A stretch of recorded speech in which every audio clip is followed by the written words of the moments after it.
आज हम क्लास 12 में केमिस्ट्री का अणुसंख्यक गुणधर्म के अंतर्गत चौथा अणुसंख्यक गुणधर्म लेकर के चल रहे हैं, जो है परासरण और परासरण दाब। इस परासरण और परासरण दाब के लिए जो विषय वस्तु है वो है, सबसे पहले हम देखेंगे सांद्रता के बारे में, क्योंकि सांद्रता एक ऐसा शब्द है जो विलयन को परिभाषित करता है कि उच्च सांद्रता और तनु, इन सांद्र और तनु विलयन में बच्चे कंफ्यूज हो जाते हैं।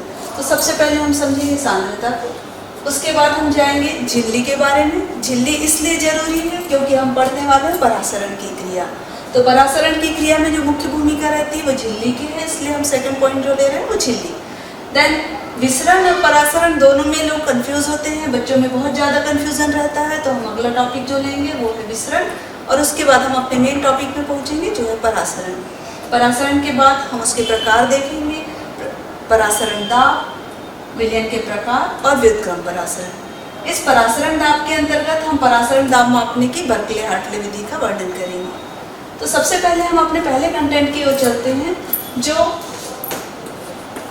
सांद्रता है। सांद्रता वास्तव में होता क्या है? सांद्रता यानी होता है किसी भी विलयन की यदि हम बात करें तो विलयन दो घटकों से मिलकर के बना है, जो होता है विलेय और विलायक। सांद्रता शब्द जो है वो विलेय के लिए उपयोग में लाया जाता है, यानी ऐसा किसी विलायक में यदि आपने विलेय की कम मात्रा को घोला है तो वह विलयन कहलाएगा तनु विलयन, और यदि आपने विलायक में विलेय की ज़्यादा मात्रा को घोला है तो वह कहलाएगा सांद्र विलयन। या हम कह सकते हैं जिस विलायक में विलेय की बहुत कम मात्रा है तो हम कहेंगे कम सांद्रता का विलयन, और जिस विलायक में विलेय की बहुत अधिक मात्रा घुली हुई है तो हम उसे कहेंगे उच्च सांद्रता वाला विलयन। तो आप सबसे पहले तो ये अपने दिमाग में बैठा लेना है हमको कि सांद्रता शब्द जो है वो किसके लिए है? विलेय, यानी विलेय की मात्रा, या हम कह सकते हैं विलेय के मोलों की या विलेय के अणुओं की संख्या को सांद्रता शब्द डिनोट करता है। तो सांद्रता आपको बताया गया, सांद्रता क्या है? किसी विलयन में उपस्थित विलेय के अणुओं की संख्या को हम सांद्रता कहते हैं। इसके बाद हम चले, सांद्रता के बाद हम दूसरा जो इससे संबंधित पॉइंट ले रहे हैं वो है झिल्ली। झिल्ली एक ऐसा माध्यम जिससे विलेय और विलायक के अणु आर पार हो रहे हैं या नहीं हो रहे हैं, उसके आधार पर हमने झिल्लियों को 3 प्रकार में बांटा है। ये झिल्ली कहलाती है पारगम्य झिल्ली, अपारगम्य झिल्ली, और तीसरा प्रकार कहलाता है इसका अर्धपारगम्य झिल्ली। पारगम्य झिल्ली वो झिल्ली है, ऐसी मेम्ब्रेन या ऐसी झिल्ली जिसमें से विलेय और विलायक दोनों के कण यदि आर पार जा सकते हैं तो ऐसी स्थिति में झिल्ली को हम कहेंगे पारगम्य झिल्ली, या इंग्लिश में अपन इसको कह सकते हैं परमिएबल मेम्ब्रेन। क्या है परमिएबल मेम्ब्रेन? एक ऐसी झिल्ली जिसमें से विलेय और विलायक दोनों के कण आर पार जा सकते हैं। दूसरी झिल्ली है अपारगम्य झिल्ली, या हम उसे कहते हैं इम्परमिएबल मेम्ब्रेन। ये इम्परमिएबल मेम्ब्रेन क्या होती है? तो आप शब्द से उसको आइडेंटिफाई करते हैं। पारगम्य यानी पारगमता, आने जाने देना, और अपारगम्य यानी जो आने जाने ना दे। इसका मतलब हम कह सकते हैं ऐसी झिल्ली जिसमें से विलेय और विलायक के कण आर पार नहीं जा सकते, उस झिल्ली को हम कहेंगे अपारगम्य झिल्ली। अपारगम्य झिल्ली का मतलब हुआ ऐसी झिल्ली या ऐसी मेम्ब्रेन जिसमें से विलेय और विलायक के अणुओं का आर पार गमन नहीं हो सकता, उस झिल्ली को हम कहते हैं अपारगम्य झिल्ली। तीसरी प्रकार की झिल्ली होती है अर्धपारगम्य झिल्ली। इसका मतलब अर्ध यानी आधा। कैसी पारगमता दर्शाए? तो पारगमता कैसी होनी चाहिए? आधी। आधी इसका मतलब विलयन के जो 2 कंपोनेंट हैं विलेय और विलायक, उसमें से एक को जाने दे और दूसरे को ना जाने दे, यानी ऐसी झिल्ली जो केवल विलायक के कणों को अपने से आर पार होने देती है, उस झिल्ली को कहा जाता है अर्धपारगम्य झिल्ली। या हम कह सकते हैं ऐसी झिल्ली जिसमें से विलेय के कण आर पार नहीं जा सकते, उस झिल्ली को कहा जाता है अर्धपारगम्य झिल्ली। आखिर ये झिल्लियों के प्रकार इस प्रकार से हुए किस आधार पर? तो हम कह सकते हैं कि झिल्ली वास्तव में क्या है? एक पोरस मेम्ब्रेन। अब इसके जो पोर रहेंगे या जो इसके होल्स रहेंगे उनके साइज पर निर्भर करता है कि झिल्ली कौन सी है।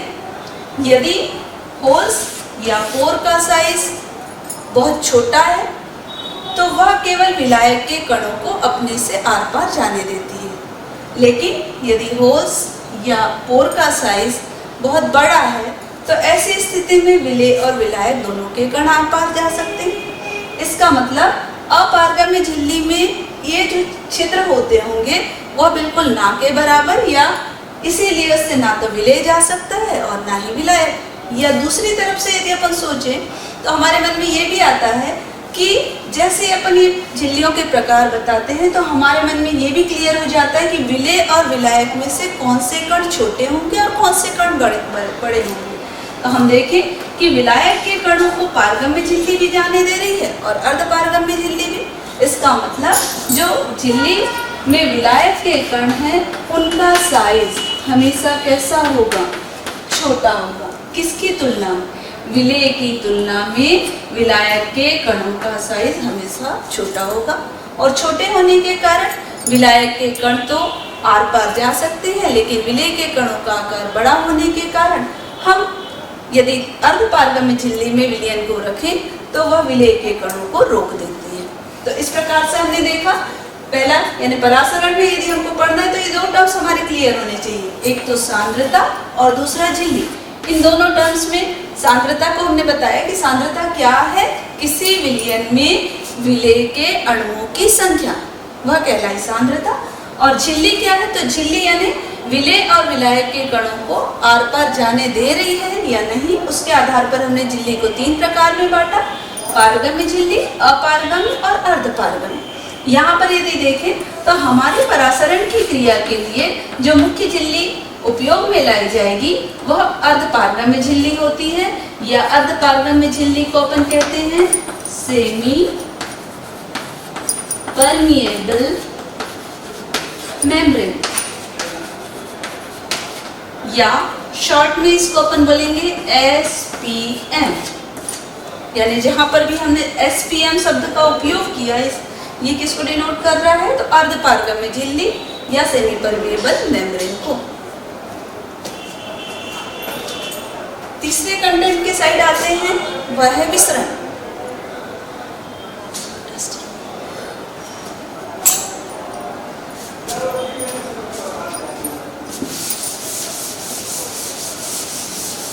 जब आप परासरण की क्रिया को देख रहे हैं तो वहां पर बच्चों में कंफ्यूजन रहता है कि आखिर परासरण और विसरण है क्या। तो हम इन दोनों कंटेंट को साथ में लेकर के चलते हैं, विसरण और परासरण। विसरण यानी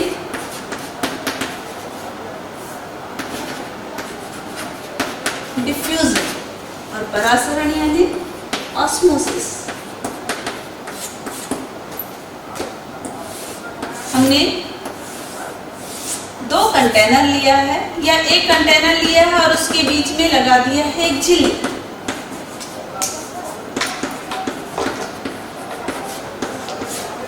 यह जो झिल्ली है वो पारगम्य झिल्ली है। पारगम्य हमने अभी क्लियर किया था, पारगम्य झिल्ली किसे कहा था? ऐसी झिल्ली जिसमें से विलेय और विलायक दोनों के कण आर पार जा सकते हैं, उस झिल्ली को कहा जाता है पारगम्य झिल्ली। तो हमने क्या किया है, एक कंटेनर लिया है, उसके 2 पार्ट कर दिया है, बीच में लगा दिया है झिल्ली, वो झिल्ली है पारगम्य झिल्ली। एक और हमने रखा है विलयन को और दूसरे साइड रखा है विलायक को। आप जानते हैं विलायक वो है जिसके कणों का आकार बहुत छोटा होता है। और विलयन क्या है? तो विलायक में जब आपने किसी विलेय को डाला तब विलयन का निर्माण हुआ है। तो हमने विलयन और विलायक को ले ली। या हम दूसरे तरीके से यदि दो अलग अलग विलयन को लेते हैं तो हमने दो सॉल्यूशन ले लिया, एक सॉल्यूशन 1 हो गया और दूसरा कहलाया सॉल्यूशन 2। अब इन दो सॉल्यूशन में अंतर क्या है? तो एक विलयन जो है वो है तनु और दूसरा है सांद्र। तनु का अर्थ ऐसा विलयन जिसमें विलायक के अणुओं की संख्या ज्यादा है और विलेय के अणुओं की संख्या कम है। और सांद्र का अर्थ है ऐसा विलयन जिसमें विलेय की संख्या ज्यादा है। इस तनु विलयन की सांद्रता को हम दर्शा रहे हैं C1 से और सांद्र विलयन की सांद्रता को दर्शा रहे हैं C2 से। आप देखेंगे कि जब हमने इसको एक पारगम्य झिल्ली के द्वारा अलग किया है तो कुछ समय के बाद हमको C1 से C2 की ओर और C2 से C1 की ओर दोनों ही ओर प्रवाह दिखाई दे रहा है। क्यों? क्योंकि झिल्ली कौन सी है? पारगम्य। पारगम्य झिल्ली वो है जो विलेय और विलायक दोनों को आने जाने देती। तो हमने जब उसे परमेबल मेम्ब्रेन लगा करके दो विलयनों को अलग किया तो हम देखते हैं कि जो सॉल्यूट के कण हैं या विलेय के कण हैं उनकी गति भी हो रही है और विलायक के कणों की गति भी हो रही है। अब ये देखिए विलायक के कण कहाँ से कहाँ जा रहे हैं? तो C1 से C2 की ओर और विलेय के कण कहाँ जा रहे हैं? तो C2 से C1 की ओर। उसका कारण क्या है? C2 is greater than C1, यानी सॉल्यूशन 2 की सांद्रता जो है वो C1 से ज्यादा है। जब सांद्रता ज्यादा है इसका मतलब वहां पर विलेय के अणुओं की संख्या ज्यादा होगी और जहां पर सांद्रता कम है या विलयन तनु है इसका मतलब वहां पर विलायक के कणों की संख्या ज्यादा होगी। तो विलायक के कणों की संख्या जहां पर ज्यादा है से वह उस ओर गति करता है जहां पर उसकी संख्या कम है और उसी प्रकार से जहां पर विलेय के कणों की संख्या ज्यादा है से वह उस ओर गति करता है जहां पर उसके कणों की संख्या कम है। ये ऐसा इसलिए संभव है क्योंकि हमारे द्वारा लगाई गई झिल्ली पारगम्य झिल्ली है। इस स्थिति में जबकि विलेय और विलायक दोनों के कणों का एक दूसरे की ओर आर पार गमन हो रहा है, इस क्रिया को कहा जाता है विसरण। लेकिन जब हम विसरण को परिभाषित करें तो हम विसरण की परिभाषा क्या बोलते हैं? तो जब टोटल कंटेंट को देखें या टोटल विलयन को देखें तो वहां पर क्या होता है? विसरण वास्तव में परिणामी फ्लो है या परिणामी प्रवाह है। तो परिणामी प्रवाह कहां से कहां होगा? तो हम देखते हैं विलायक के कण तो दोनों ही विलयन हैं, लेकिन जो सांद्रता है विलेय के कणों की वो C2 में ज्यादा है। तो विलेय के कणों द्वारा होने वाली गति ज्यादा मात्रा में होती है तुलनात्मक रूप से विलायक के कणों की तुलना में। इसलिए जब अपन परिणामी गमन देखें तो वो केवल किसका दिखाई देगा? विलेय के कणों का। लेकिन जब हमसे क्वेश्चन पूछता है, नीट में आता है या IEEE में देखिए या IIT के क्वेश्चन आते हैं, तो वहां पर एक क्वेश्चन आता है कि विसरण की क्रिया में विलेय और विलायक के कणों का गमन कैसे होता है? तो आप वहां पर आंसर बोथ को लगाएंगे। क्यों? क्योंकि वहां पर विलेय के कणों में भी गति दिखाई दे रही है और विलायक के कणों में भी गति दिखाई दे रही है। लेकिन जब रिजल्टेंट देखेंगे, नेट गति को देखेंगे, तो विलेय के कणों की संख्या ज्यादा होने के कारण केवल हम जब परिभाषित करते हैं तो हम लिखते हैं कि विलेय के कणों का सांद्र विलयन से तनु विलयन की ओर गति करने की क्रिया को विसरण कहते हैं। यानी विसरण क्या हो गया? C2 से C1 की ओर विलेय के कणों का प्रवाह या विलेय के कणों की गति, इस क्रिया को हम कहेंगे विसरण। अब मान लीजिए हमने इस झिल्ली को बदल दिया। क्या कर दिया? आपने जो झिल्ली लिया था पारगम्य झिल्ली, उसके स्थान पर हमने झिल्ली को बदल करके अर्धपारगम्य झिल्ली कर दिया। अर्धपारगम्य झिल्ली को आप जानते हैं क्या थी? अर्धपारगम्य झिल्ली वह झिल्ली जिसमें से केवल विलायक के कणों की गति होती है लेकिन विलेय के कणों की गति नहीं होती है। उस झिल्ली को कहा जाता है अर्धपारगम्य झिल्ली, या हमने इसे कहा था SPM, semi permeable membrane. SPM क्या है? अर्धपारगम्य झिल्ली। फिर वैसा ही किया है, केवल किस में बदलाव कर रहे हैं? झिल्ली में। आपने 2 विलयन लिए, एक साइड तनु विलयन लिया है, दूसरे साइड सांद्र विलयन लिया है। तनु विलयन वो है जिसकी सांद्रता C1, कॉन्सेंट्रेट विलयन की सांद्रता C2। C2 is always greater than C1 क्योंकि विलयन सांद्र है। अब हम यदि देखें इसमें तो हमें क्या दिखाई देता है?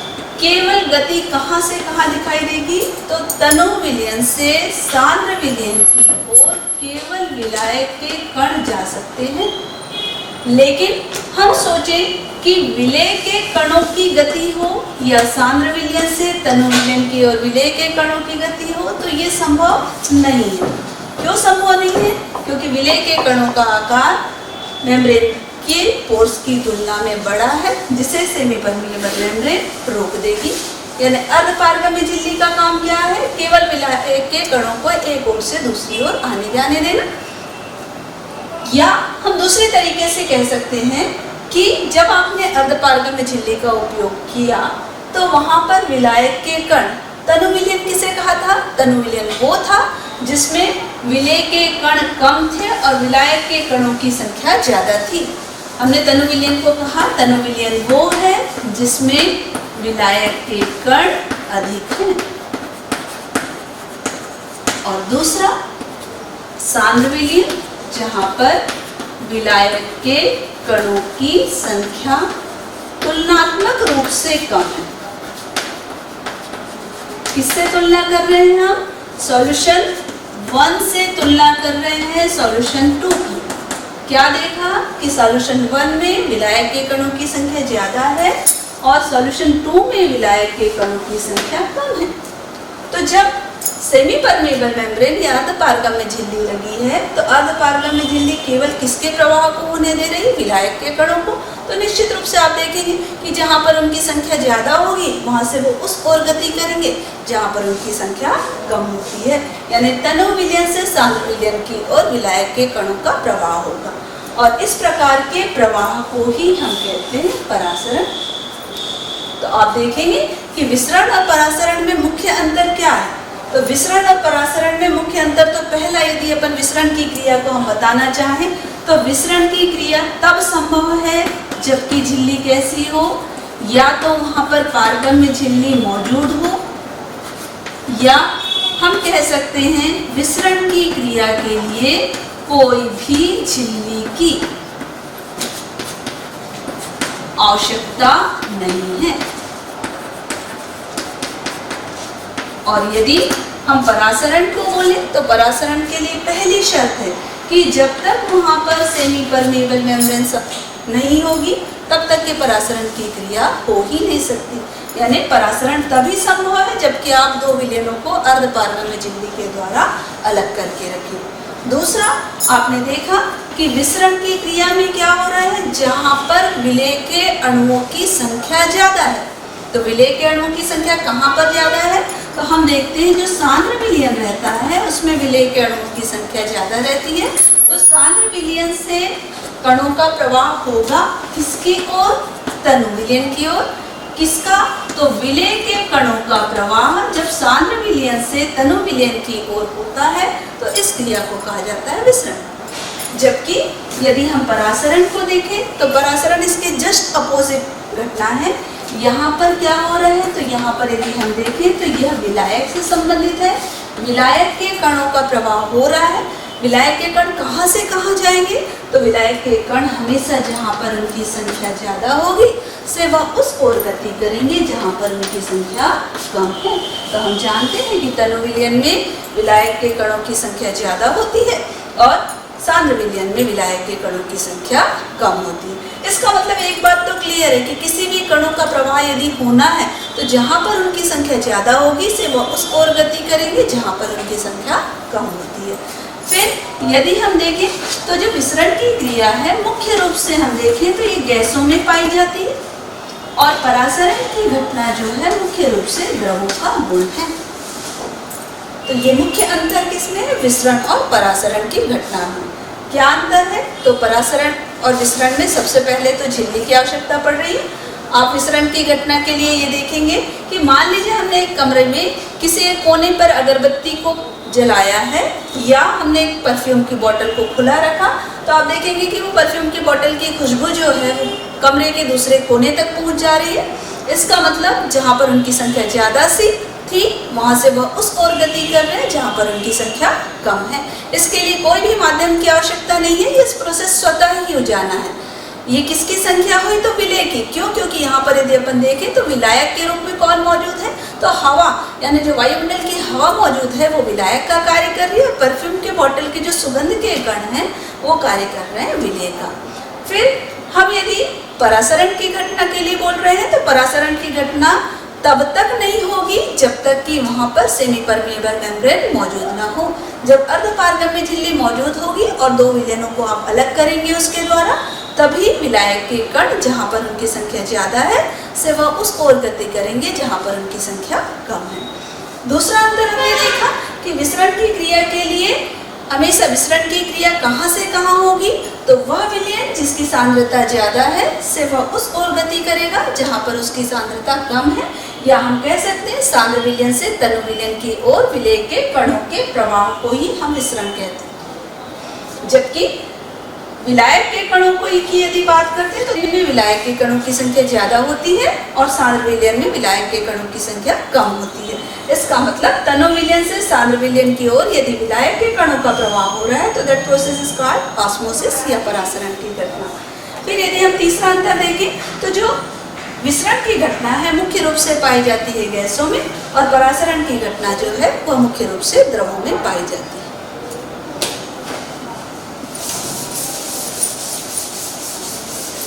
इसके बाद यदि हम देखें, आपने देखा होगा घरों में जब आपके घर में खीर बनती है और उसमें किशमिश डाली जाती है तो किशमिश कैसी हो जाती है? आप देखिएगा वो जो किशमिश है फूल जा रही है। दूसरी प्रोसेस कि मान लीजिए हमको एक पौधा दिया गया और आपको कहा गया है कि बच्चे इस पौधे को आपको बहुत जल्दी से बड़ा करके लाना है, आपको उसकी बहुत सेवा करना है। आप क्या करेंगे? आप सोचेंगे भाई फर्टिलाइज़र से या खाद के द्वारा या उर्वरक के द्वारा ये तेज़ी से बढ़ जाएगा। हमने क्या किया? उस प्लांट को लगाया और उसके चारों साइड क्या कर दिया? फर्टिलाइज़र या उर्वरक बहुत मात्रा में डाल दिए। किस लिए? हमको लग रहा है फर्टिलाइजर्स वो होते हैं जिनमें बहुत सारे न्यूट्रिएंट है जो प्लांट के लिए आवश्यक है।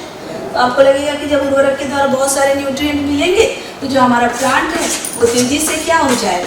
फैल जाएगा या बड़ा हो जाएगा। लेकिन हम देखते हैं घटना उल्टी हो गई। कैसे?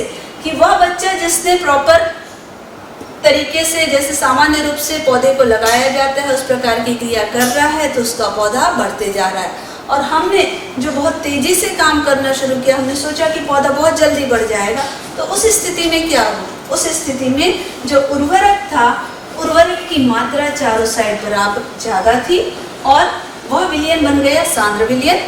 हम देखते हैं कि प्लांट के अंदर लगभग 75 to 85% वाटर होता है। पानी की मात्रा कितनी है? 75 से 85% तक। जब 75 से 85% तक पानी रहता है तो यहाँ पर पानी जो है वो पौधे से निकल करके बाहर आ जाता है और आप देखेंगे कि पौधा पहले मुरझा जाता है और कुछ समय के बाद उस पौधे की डेथ हो जाती है। तो क्रिया दोनों प्रकार की हो रही है। एक स्थिति देख रहे हैं जिसमें किशमिश जो है वो खीर में जा करके फूल जा रही है, और दूसरी प्रोसेस देख रहे हैं कि प्लांट जो है वो मुरझा जा रहा है। इसका मतलब जो परासरण की घटना है वो दो तरीके की हो सकती है। हम जो अगला पॉइंट देख रहे हैं वो है हमारा परासरण के प्रकार। आप देखेंगे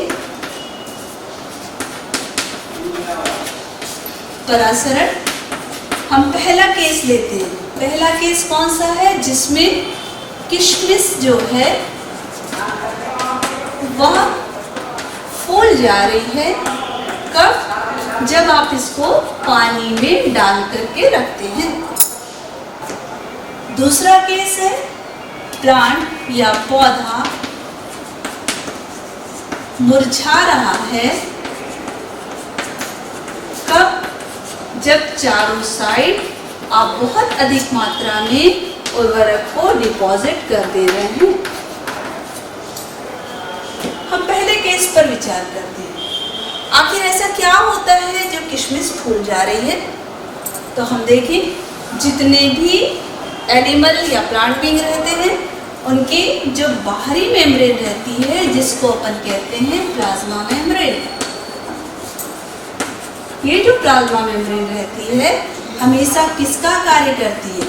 सेमी परमिएबल मेम्ब्रेन का, यानी अर्धपारगम्य झिल्ली का। अब इस अर्धपारगम्य झिल्ली के साथ हो क्या रहा है कि आपने जब किशमिश को एक बीकर में पानी भर करके डाल दिया तो यहाँ पर किशमिश की आउटर मोस्ट दीवार जो है वो किसकी बनी हुई? सेमी परमिएबल मेम्ब्रेन की। किशमिश के अंदर का विलयन कैसा हो गया? कॉन्सेंट्रेट या सांद्र विलयन। और बाहर की ओर जो पानी पाया गया वो क्या किसका कार्य करेगा? विलायक का। आप देखेंगे जब हम इसको लिखते हैं तो हमारे मन में खुद ही क्लियर होने लगता है कि विलायक के कणों की संख्या बाहर ज्यादा है और किशमिश के अंदर उसकी संख्या कम है। तो क्या देखते हैं कि अर्धपारगम्य झिल्ली तो केवल किसके कणों के प्रवाह को होने देती है? विलायक के कण।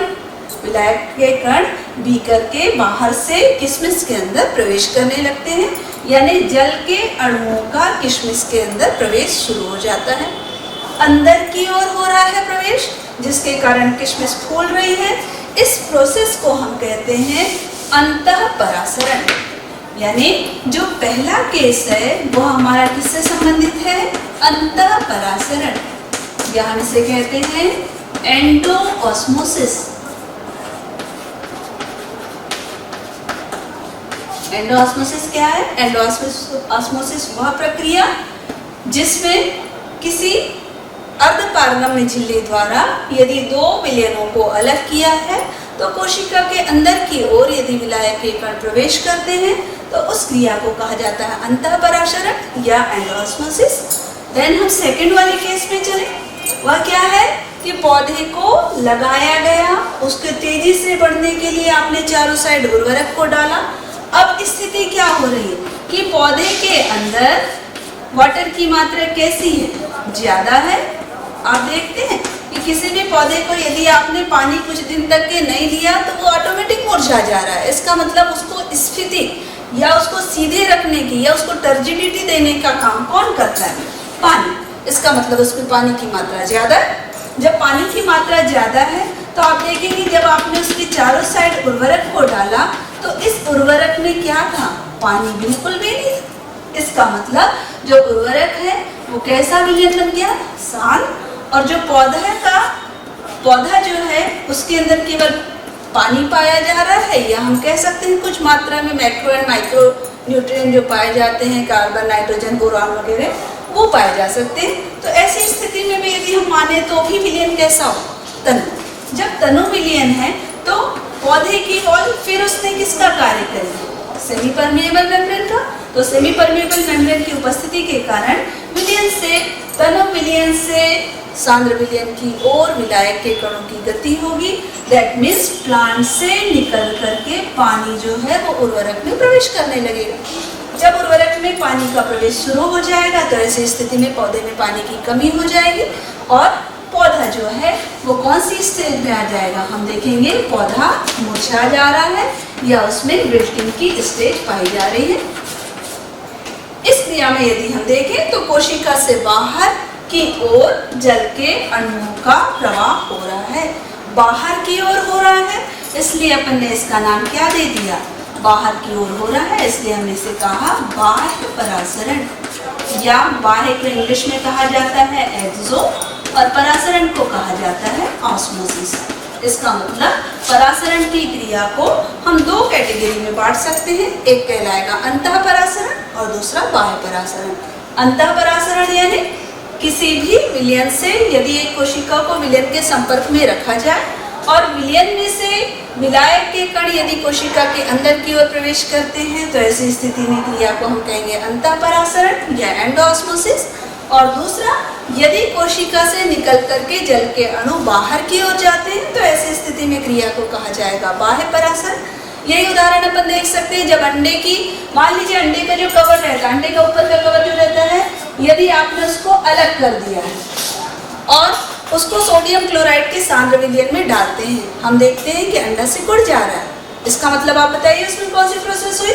हम कहेंगे अंडा सिकुड़ रहा है, सिकुड़ने की प्रोसेस हो रही है, इसका मतलब वहाँ पर बाह्य परासरण होगा। वही प्रोसेस कि मान लीजिए आपने वही अंडे का बाह्य खोल यानी व्हाइट वाला जो खोल रहता है उसको अलग किया और उस अंडे को पानी में डाल दिया। हम देखते हैं कि जो अंडा है वो और टर्जिड हो गया या उसका आकार हमको कुछ बड़ा सा दिखाई देता है। वह किस कारण से हुआ? क्योंकि आपने जब उसे पानी में डाला तो पानी के कण उस अंडे के अंदर प्रवेश किए यानी अंतःपरासरण की घटना हुई। तो परासरण को हमने दो प्रकार में बांट दिया, अंतःपरासरण और बाह्य परासरण।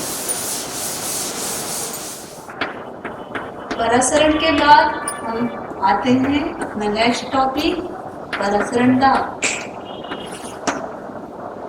जो परासरण दाब है, सबसे पहले परासरण की घटना को देखने का काम किसने किया था? तो परासरण की घटना सबसे पहले देखी गई एक वैज्ञानिक थे, एबे नॉलेट। इन्होंने सबसे पहले परासरण की घटना को देखा। अब इस परासरण की घटना को उन्होंने किस प्रकार से किया? तो एक थिसिल फनल लिया। इस थिसिल फनल के नीचे वाले हिस्से में उन्होंने एक पार्चमेंट पेपर लगा दिया। पार्चमेंट पेपर किसका कार्य करता है? तो हम जानते हैं पार्चमेंट पेपर क्या है, एक सेमी परमिएबल मेम्ब्रेन। और इसके बाद इस थिसिल फनल को एक बीकर में रखा। थिसिल फनल के अंदर उन्होंने शर्करा का विलयन भरा। शर्करा का विलयन कैसा है? सांद्र विलयन। और बाहर की ओर बीकर में उन्होंने पानी को भर दी। यानी क्या प्रोसेस किया? एक थिसिल फनल लिया है जिसको उल्टा कर दिया है। उस थिसिल फनल के सबसे नीचे वाले हिस्से में एक पार्चमेंट पेपर की मेम्ब्रेन लगा दिया है या एनिमल मेम्ब्रेन लगा दिया है। यानी मुख्य रूप से कार्य क्या? सेमी परमेबल मेम्ब्रेन बनाने का। इसके बाद उन्होंने थिसिल फनल के अंदर शर्करा का विलयन भर दिया और बाहर की ओर बीकर में H2O भर दिया। उन्होंने क्या देखा कि कुछ समय के पश्चात, क्योंकि सेमी परमिएबल मेम्ब्रेन केवल H2O को या विलायक के कणों को पास होने देती है, तो क्या देखते हैं कि कुछ समय के बाद इस थिसिल फनल में जल का स्तर धीरे धीरे बढ़ते जाता है, यानी ऊपर की ओर उठता हुआ दिखाई देता है। लेकिन यदि इसी प्रकार से यह प्रोसेस होने दिया जाए तो हम ये नहीं कह सकते कि एक समय ऐसा आएगा कि पानी बाहर निकल जाएगा। हम देखते हैं कि कुछ समय तक यदि ऐसा रखे रहने दिया जाए तो उसके बाद ये जो जल का स्तर है वो कैसा हो गया? स्थिर हो गया। और स्थिर होने का कारण क्या है कि एक निश्चित ऊंचाई तक चढ़ने के बाद जो जल के कण हैं या विलायक के कण हैं उसके भार के कारण ये जल के अणुओं का जो अंदर प्रवेश है वो क्या हो जा रहा है? रोक दिया जा रहा है। मान लीजिए इस थिसिल फनल में H हाइट तक के जल का स्तर या विलयन का स्तर बढ़ रहा है। इस विलयन की जो डेंसिटी है या घनत्व है वो D है। इस पर एक गुरुत्वीय त्वरण कार्य करेगा, उसका मान है G।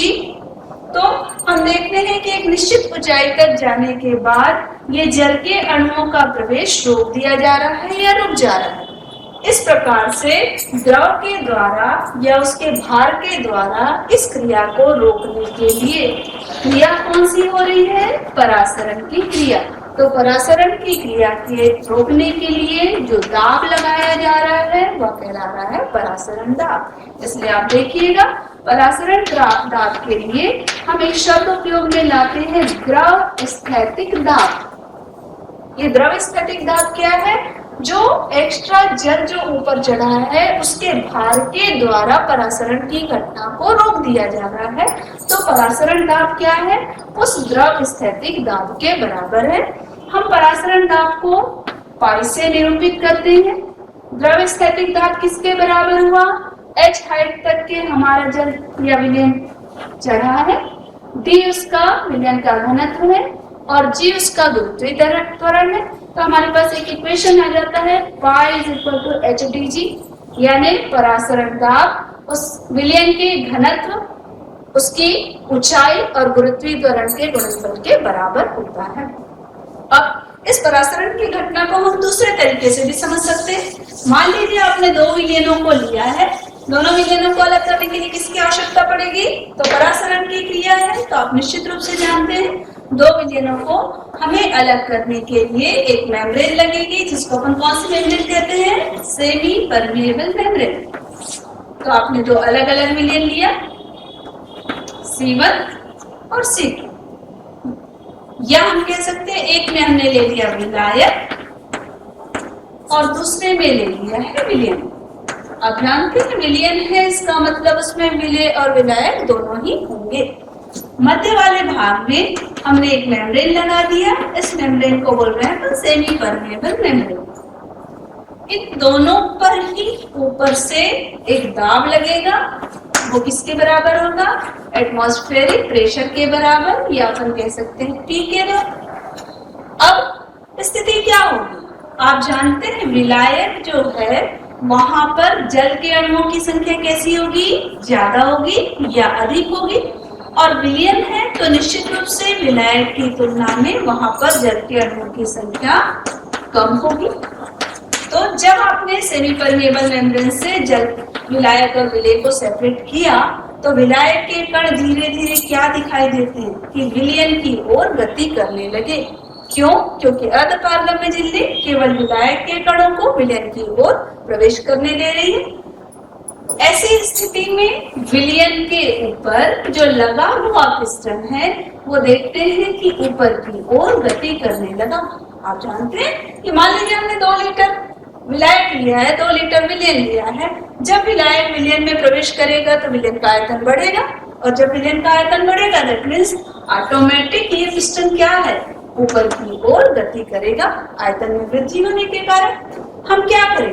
हम इस पिस्टन पर इतना दाब आरोपित करें जिससे कि विलायक के विलयन में प्रवेश की क्रिया रुक जाए। विलायक के विलयन में प्रवेश को ही तो हम क्या कहते हैं? परासरण। इसका मतलब हमने क्या किया? हमने एक्स्ट्रा या न्यूनतम दाब लगाया जिससे परासरण की क्रिया रुक जाए। तो परासरण की क्रिया को रोकने के लिए जो लगाया गया दाब है वो किसके बराबर हो जाए? उसे ही हम कहेंगे परासरण दाब, या हम कह सकते हैं कि क्रिया को रोकने के लिए यहाँ P प्लस पाई के बराबर हो जाए। यदि ये P वायुमंडलीय दाब है तो ये P प्लस पाई के इक्वल हो जाएगा। तो परासरण दाब को अपन दूसरे तरीके से कैसे परिभाषित कर सकते हैं कि दो विलयनों को यदि आपने एक अर्धपारगम्य झिल्ली के द्वारा अलग किया है तो विलायक के कणों के जहां पर उनकी संख्या ज्यादा है से उस ओर होने वाली गति जहां पर उनकी संख्या कम है को रोकने के लिए हमारे द्वारा जितना न्यूनतम दाब आरोपित किया जाएगा, या हम शॉर्ट में कह सकते हैं कि परासरण की क्रिया को रोकने के लिए लगाया गया बाह्य दाब ही परासरण दाब है।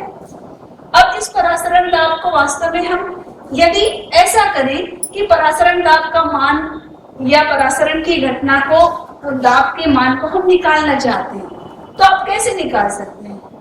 तो परासरण दाब को निकालने के लिए केवल हमारे पास एक ही स्थिति है कि हम उसकी उल्टी प्रोसेस को अपनाएं, क्योंकि अपन ने परासरण दाब की 2 परिभाषाएं देख ली है, एक द्रव स्थैतिक दाब के रूप में और दूसरा परासरण की घटना को रोकने के लिए। तो परासरण की घटना को रोकने के लिए जो परासरण दाब मापना है तो उसके लिए एक वैज्ञानिक हुए थे, उन वैज्ञानिक का नाम था बर्कले हार्टले। तो परासरण दाब मापने के लिए जो बर्कले हार्टले के द्वारा मेथड बताई गई उसे कहा जाता है परासरण दाब मापने की बर्कले हार्टले विधि। अब इस बर्कले हार्टले विधि में किया क्या जाता है? तो बर्कले हार्टले विधि में परासरण दाब मापने के लिए 2 सकेंद्री नली ली जाती है। ये जो सकेंद्री शब्द है आप उसको थोड़ा सा क्लियर करेंगे। क्या है सकेंद्री? कि मान लीजिए आपने एक वृत्त, आपको 2 वृत्त खींचना है, एक 3 सेंटीमीटर त्रिज्या वाला और दूसरा जिसके लिए त्रिज्या का मान 6 सेंटीमीटर है। हमसे कहा जा रहा है कि दोनों वृत्त जो खींचे जाएं उनका केंद्र बिंदु एक होना चाहिए। तो आप क्या देखेंगे? हमारी स्थिति कैसी होगी कि आपने एक 3 सेंटीमीटर त्रिज्या वाला वृत्त खींचा और दूसरा 6 सेंटीमीटर वाला, तो दोनों का केंद्र बिंदु क्या है? एक ही। ऐसी स्थिति में दोनों वृत्तों को हम क्या बोलेंगे? सकेंद्री वृत्त, यानी जिसका केंद्र बिंदु एक ही है। सेम वैसे ही हमको करना है कि जो बर्कले-हार्टले विधि में 2 नलियां ली गई हैं और दोनों नलियों का जो केंद्र बिंदु है वो एक ही है, या हम कह सकते हैं जैसे हमारे पेन के अंदर एक रिफिल डली हुई होती है, रिफिल का व्यास कम रहता है, पेन का व्यास ज्यादा रहता है, सेम उसी तरीके से एक ज्यादा व्यास वाली नली है और एक कम व्यास वाली नली। जो कम व्यास वाली नली रहती है वह नली रहती है छिद्रित। कम व्यास वाली जो नली रहेगी वह रहती है छिद्रित और जो अधिक व्यास वाली नली रहती है उस नली में एक पार्श्व नली जुड़ी रहती है।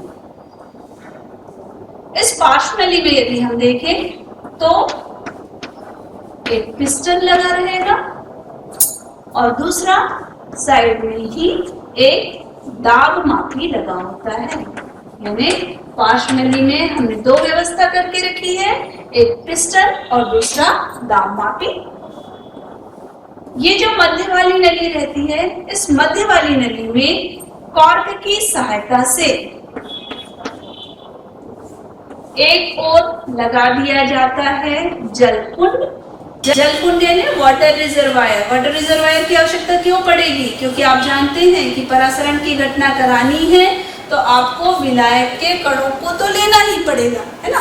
तो विलायक के कणों को यदि लेना है तो विलायक आपको भरना पड़ेगा और विलायक को भरना है तो आपको उसको भरने के लिए जलकुंड लगेगा। इस जलकुंड में आप वाटर को भर करके रखेंगे और दूसरा इसमें एक हम क्या लगा देते हैं, स्टॉपर, कि आप चाहें तो जब भी चाहें उसको चालू करके अंदर की नली में पानी को भर सकते हैं और जब भी चाहें तो उसे रोका जा सकता है।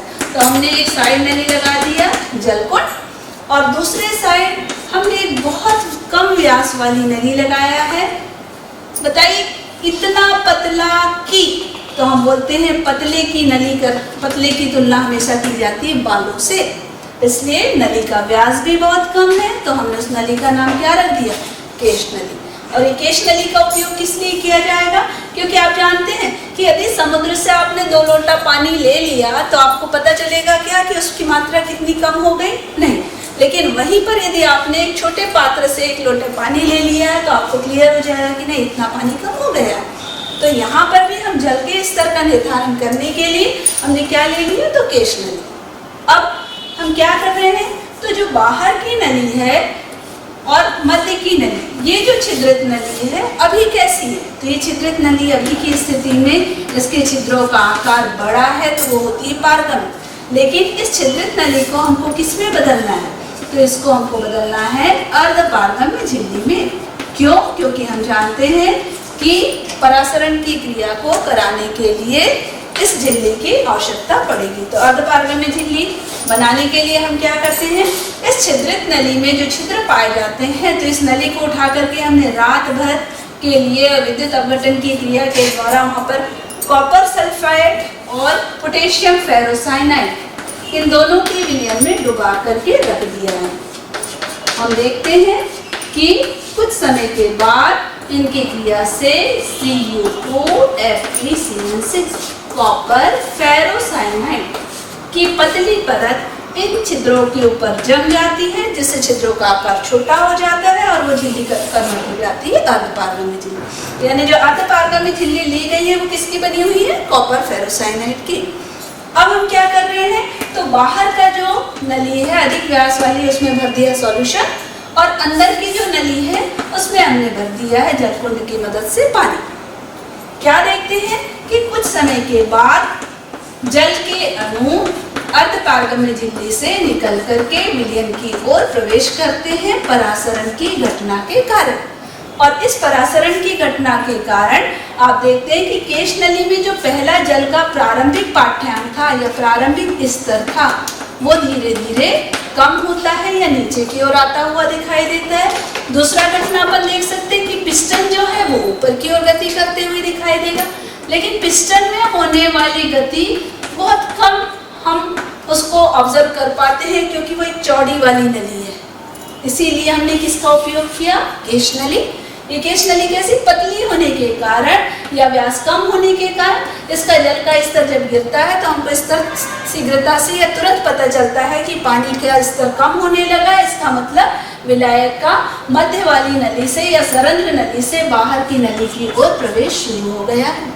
और इस क्रिया को रोकने के लिए अब हम क्या करते हैं, तो हम इस पिस्टन पर इतना दाब आरोपित करते हैं कि वह अपनी पूर्व स्थिति में आ जाए। यह पूर्व स्थिति क्या होगी, जल जो है वह अपनी प्रारंभिक स्तर पर पहुंच जाए, वह कहलाती है पिस्टन की पूर्व स्थिति। या हम कह सकते हैं कि अब यदि हमने पिस्टन पर इतना दाब लगाया कि जल अपने प्रारंभिक स्तर पर पहुंच जा रहा है, यानी जल का अंदर से विलयन की ओर प्रवेश की घटना रुक जा रही है, यानी परासरण की घटना को आपने रोका। परासरण की घटना को रोकने के लिए आपके द्वारा जितना बाह्य दाब आरोपित किया गया वही कहलाता है परासरण दाब। तो इस प्रकार से हम बर्कले-हार्टले विधि के द्वारा परासरण दाब का मापन कर सकते हैं। यह जो विधि है वो इसलिए ज्यादा चर्चित है या इसलिए ज्यादा उपयोगी है क्योंकि यहाँ पर जो झिल्ली अपनाई जा रही है वो कैसी है, कॉपर फेरोसाइनाइड की बनी है। यदि कोई एनिमल बीन की अर्धपारगम्य झिल्ली का उपयोग किया जाता तो वह अर्धपारगम्य झिल्ली फट सकती थी प्रेशर लगने के कारण, लेकिन यह यांत्रिक झिल्ली होने के कारण यह दबाव को सहन कर सकती है। दूसरा, साम्यावस्था शीघ्रता से स्थापित होती है। तीसरा, जो अधिक सांद्रता वाले विलयन है उनका भी परासरण दाब का निर्धारण किया जा सकता है। और चौथा, इस क्रिया के इस विधि के द्वारा हम परासरण दाब का मापन कम से कम समय में कर सकते हैं। इसलिए बर्कले-हार्टले विधि परासरण दाब मापने के लिए अत्यधिक उपयुक्त है। परासरण की क्रिया के पश्चात हम चलते हैं व्युत्क्रम परासरण में। परासरण दाब मापने के लिए आपने क्या किया, परासरण दाब परासरण की घटना को रोकने के लिए लगाया गया दाब। अब हम इसके बाद देख रहे हैं व्युत्क्रम परासरण, यानी परासरण के अपोजिट भी कुछ घटना कराई जा सकती है क्या। तो व्युत्क्रम परासरण, ये तो आप इस शब्द से परिचित होंगे, रिवर्स ऑस्मोसिस शॉर्ट में कहते हैं आरओ। आरओ मतलब आपके घर में लगा हुआ सुरक्षित ड्रिंकिंग वाटर देने का सिस्टम। आखिर होता क्या है, आप कहते हैं कि आरओ का वाटर जो रहता है बहुत ज्यादा सुरक्षित है या हमारे लिए फायदेमंद है। हम देखते हैं कि आरओ में रिवर्स ऑस्मोसिस या व्युत्क्रम परासरण घटना का उपयोग किया जाता है। क्या है ये रिवर्स ऑस्मोसिस, तो आपने दो विलयन लिया, एक सॉल्यूशन 1 और दूसरा सॉल्यूशन 2। सॉल्यूशन 1 जो है उसकी सांद्रता ज्यादा है और सॉल्यूशन 2 है उसकी सांद्रता कम है। दोनों को आपने एक सेमी परमिएबल मेम्ब्रेन के द्वारा अलग कर दिया है।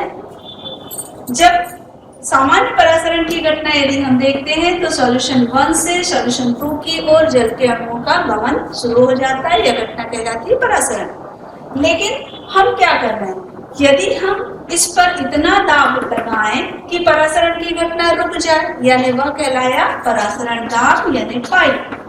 अब हम क्या कर रहे हैं, तो पिस्टन पर इस पाई से भी ज्यादा यानी परासरण दाब से भी अधिक दाब लगा रहे हैं।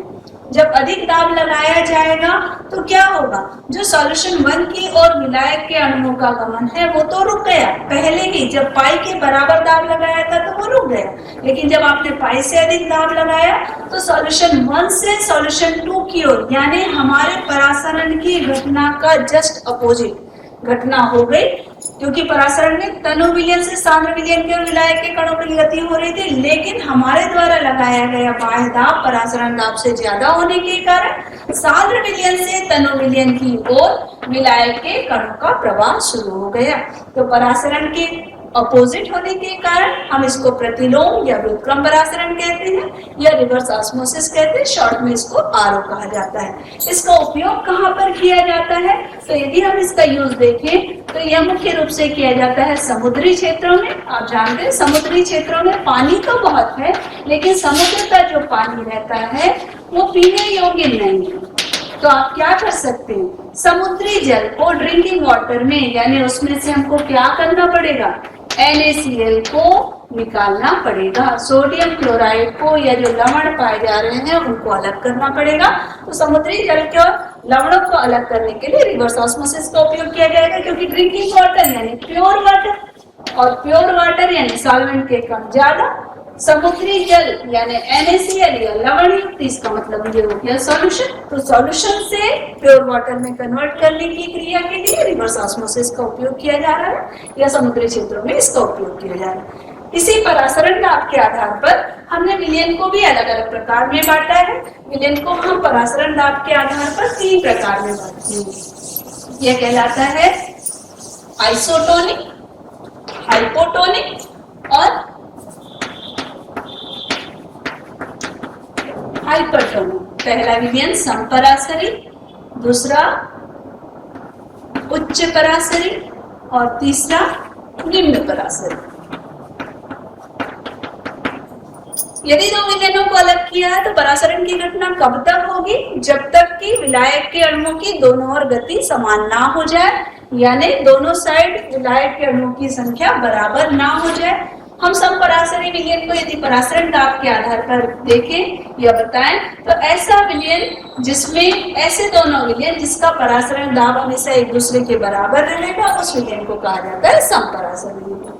दूसरा हाइपरटोनिक या उच्च पराशरी विलयन, ऐसा विलयन जिसका परासरण दाब हमेशा सेपरेट किए जाने वाले या अलग किए जाने वाले सॉल्यूशन की तुलना में परासरण दाब की तुलना में ज्यादा होगा, उसको कहेंगे उच्च पराशरी। और निम्न पराशरी विलयन वो है यदि हमने दो विलयनों को एक दूसरे से अलग करके रखा है और यदि दूसरे विलयन की तुलना में पहला विलयन का परासरण दाब कम है तो हम उसे कहेंगे निम्न पराशरी विलयन। यानी परासरण दाब के आधार पर हमने विलयन को तीन प्रकार में बांटा है, समपराशरी या आइसोटोनिक, हाइपरटोनिक या उच्च पराशरी, हाइपोटोनिक यानी निम्न पराशरी। तो तीन प्रकार के विलयन हो सकते हैं। हम जानते हैं चाहे परासरण की घटना हो या विसरण की घटना, वो तब तक होती रहती है जब तक कि दोनों विलयन में विलेय या विलायक के अणुओं की संख्या बराबर ना हो जाए। इसे यानी विलयन कब किसमें कन्वर्ट ना हो जाए, यानी सब पराशरी विलयन में जब तक वो परिवर्तित नहीं होगा तब तक के परासरण की घटना होती रहती है। आज हमने अपने परासरण और परासरण दाब के अंतर्गत इन कंटेंट को पढ़ा है। सबसे पहले हमने सांद्रता को समझा। सांद्रता क्या थी? सांद्रता विलयन में विलेय के कणों की संख्या को या कणों की मात्रा को प्रदर्शित करने के लिए सांद्रता शब्द का उपयोग किया। अब हमेशा इसको ध्यान रखिए कि विलायक के कणों की संख्या से संबंधित नहीं है, यानी आप परासरण में ये नहीं बोल सकते कि विलायक के कण जहां पर उच्च सांद्रता है वहां से कम सांद्रता की ओर जा रही है। क्यों? क्योंकि सांद्रता विलेय के कणों को दर्शाती है। दूसरा इसमें हमने पढ़ा झिल्ली के बारे में। झिल्ली जो होती है वो तीन प्रकार की होती है। विलेय और विलायक को यदि जाने देती है, आर पार होने देती है तो पारगम्य झिल्ली, यदि दोनों को नहीं जाने देती है तो अपारगम्य झिल्ली, और यदि केवल विलायक के अणुओं को आने जाने देती है तो उसे कहा जाता है अर्धपारगम्य झिल्ली, जिसके अंतर्गत जितने भी जंतुओं की मेम्ब्रेन है वो अर्धपारगम्य झिल्ली के अंतर्गत आती है। सेल्यूलोज एसीटेट वगैरह की जो झिल्लियां रहेंगी या कॉपर फेरोसाइनाइड की झिल्ली रहती है वो सब अर्धपारगम्य झिल्ली है। फिर हमने पढ़ा विसरण। विसरण वह घटना है जिसमें विलेय के अणु जहां पर उनकी संख्या ज्यादा है, यानी सांद्र विलयन से तनु विलयन की ओर गति करते हैं, उस घटना को विसरण कहा। परासरण, परासरण केवल विलायक के कणों की गति को दर्शाता है। तो विलायक के कणों की गति हमेशा कहां पर होगी? जहां पर उनकी संख्या ज्यादा है, और जहां पर उनकी संख्या ज्यादा होगी वह विलयन कहलाएगा हमेशा तनु विलयन। तो परासरण की घटना में यदि दो विलयनों को हमने सेमी परमेबल मेम्ब्रेन से अलग करके रखा है तो तनु विलयन से सांद्र विलयन की ओर विलायक के कणों की गति होगी। फिर इसी परासरण के आधार, परासरण की क्रिया के आधार पर हमने परासरण को दो प्रकार में बांटा, बाह्य परासरण और अंतः परासरण। यदि कोशिका से बाहर जल के अणु जाते हैं तो वह कहलाता है बाह्य परासरण, जिसके अंतर्गत हमने देखा कि अंगूर को यदि शक्कर के विलयन में रखा जाए तो सिकुड़ रहा है। दूसरा अंतः परासरण, किशमिश का जल में रखने पर फूलना, यानी कोशिका के अंदर यदि पानी प्रवेश कर रहा है तो वह अंतः परासरण की घटना को दर्शाता है। फिर इसके बाद हमने देखा कि परासरण दाब क्या है। तो परासरण दाब वह क्रिया है जिसमें हमने परासरण की घटना को रोका, यानी वह दाब, वह बाह्य दाब जो परासरण की घटना को रोकने के लिए आरोपित किया जाता है वह दाब कहलाता है परासरण दाब, जिसे पाई से डिनोट करते हैं। परासरण दाब के आधार पर हमने विलयन को तीन कैटेगरी में बांटा, हाइपोटोनिक, हाइपरटोनिक और आइसोटोनिक। समपरासरी विलयन वह विलयन था जिसमें परासरण दाब दोनों ओर बराबर होता है। हाइपोटोनिक वह विलयन है जिसमें परासरण दाब का मान दूसरे विलयन की तुलना में ज्यादा होता है, और हाइपोटोनिक वो है जिसमें दूसरे विलयन की तुलना में यदि परासरण दाब का मान कम है तो उसे हम कहेंगे निम्न परासरी विलयन या हाइपोटोनिक विलयन। फिर इस परासरण की घटना को रोकने के लिए जो हमने दाब लगाया था परासरण दाब, उसी के आधार पर एक घटना उपयोग में लाई जाती है जो कहलाती है व्युत्क्रम परासरण। यह व्युत्क्रम परासरण इस पर आधारित है कि यदि परासरण दाब से ज्यादा दाब आरोपित किया जाए तो परासरण के विपरीत घटना होने लगती है, यानी विलायक के अणु सांद्र विलयन की ओर गति करने, तनु विलयन से सांद्र विलयन की ओर तो सामान्य परिस्थिति में जाते हैं, लेकिन सांद्र विलयन से यदि तनु विलयन की ओर प्रवेश करने लगे तो वह घटना कहलाएगी व्युत्क्रम परासरण। इस प्रकार से यदि हम देखें तो हमारे परासरण और परासरण दाब यानी जो लास्ट कॉलिगेटिव प्रॉपर्टी है या अणुसंख्यक गुणधर्म है, इस अणुसंख्यक गुणधर्म से मुख्य रूप से इस चैप्टर से 2 और 3 नंबर के क्वेश्चन आना है। तो 2 और 3 नंबर में परासरण की परिभाषा, परासरण और विसरण में डिफ्यूजन और ऑस्मोसिस में डिफरेंस, और परासरण दाब मापने की जो बर्कले हार्टले विधि है, इससे संबंधित प्रश्नों को अध्ययन किया जाए।